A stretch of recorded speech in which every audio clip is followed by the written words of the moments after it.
Linisin ko muna itong dates. Sa kuluan, gagawin sweet. Lagyan ko siya ng harina.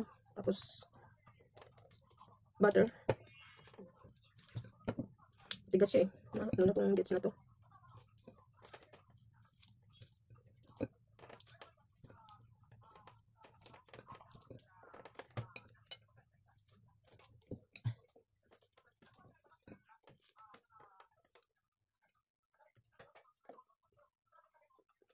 Sobrang tamis.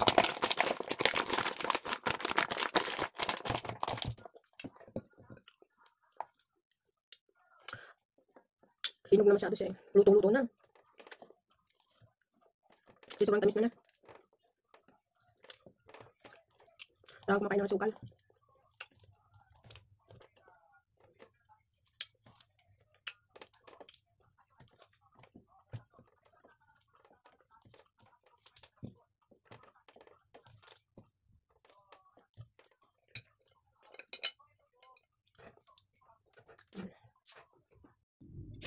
Lagyan natin yung harina.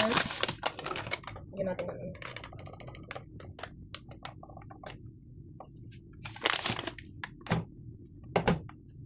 gawin muna natin siyang brown. Brown na natin siya.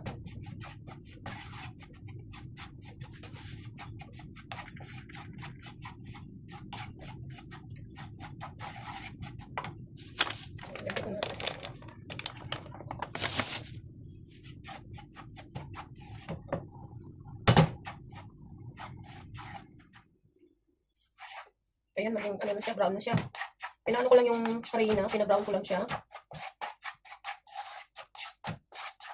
Pag medyo ano na siya, golden brown.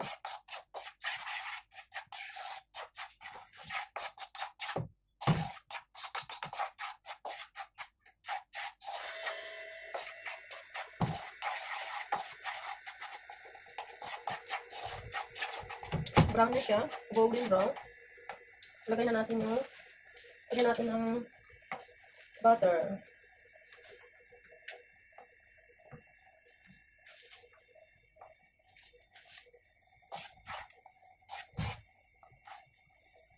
Pag matunaw na siya, kailangan matunaw.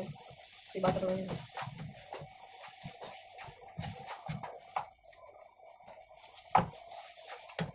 Lagyan natin na.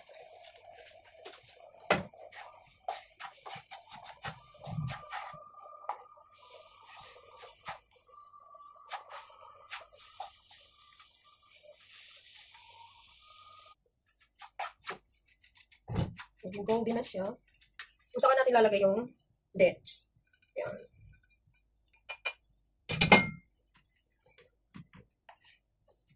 Tigas yung dates. Kailangan to malambot siya. Pero maluluto to kasi mainit. Pag mainit to, ilalambot yung dates.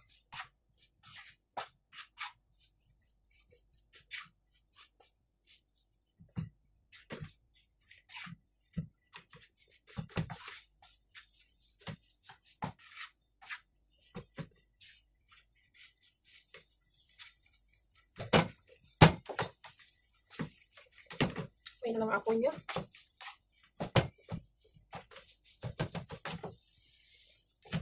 Lumambot na yung dates na matigas. Kasi mainit siya eh.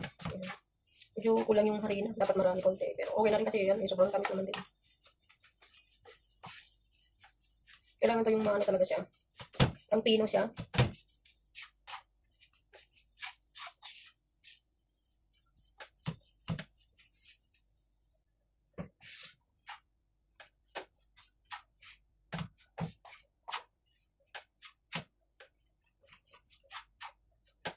Ito, dagdagan natin ng oil. Konting oil. Para magdikit-dikit siya.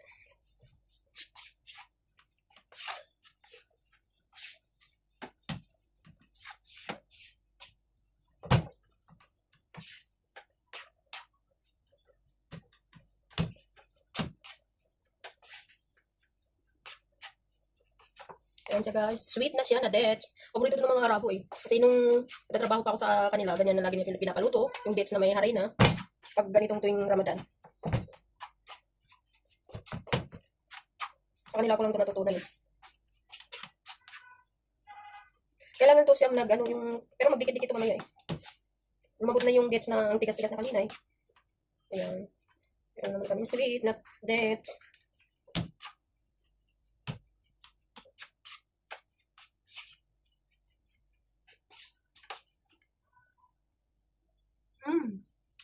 Ang sarap niya, guys. Sarap, yummy. Ang sarap siya pang ano, pang chai. Pag umiinom kayo ng tea, ayan, pang himagas. Dessert na ano, dates.